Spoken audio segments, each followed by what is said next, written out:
Before the thunder of Zeus or the shadows of the underworld, there was the first breath of heat.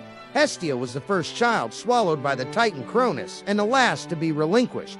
She emerged from the darkness of her father's belly, not with a cry of war, but with a quiet sigh, standing as the stillness at the eye of the storm, while her brothers, Zeus and Poseidon, clamored to divide the sky and sea.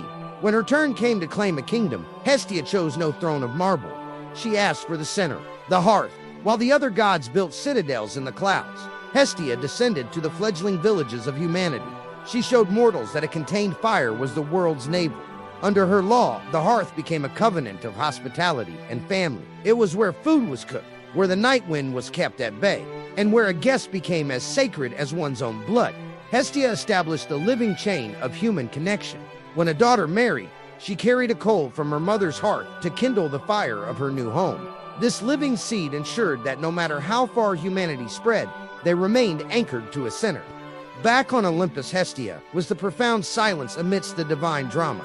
As the firstborn, she was desired by both Poseidon and Apollo, but she realized that to be possessed by one was to lose her purpose for all. She approached Zeus and took a vow of eternal virginity, not as a rejection of life, but as a commitment to completeness. She became the fixed point that did not turn with the wheel of passion. In return, Zeus granted her the highest honor.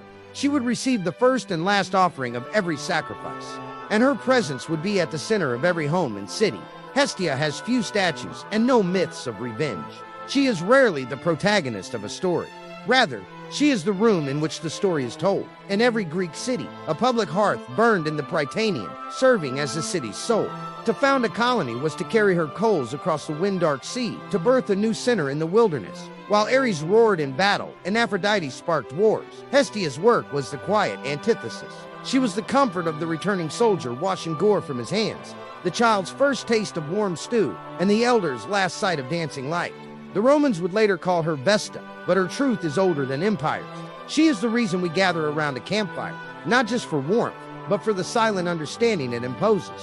In a universe of chaotic forces, Hestia remains the argument for the still point. She is the first ember from which all lights are kindled, and the goddess who, by asking for nothing, became the guardian of everything that truly matters. Thank you for watching. Don't forget to like, share, comment this video, and subscribe Studio Einstein for more myths around the world.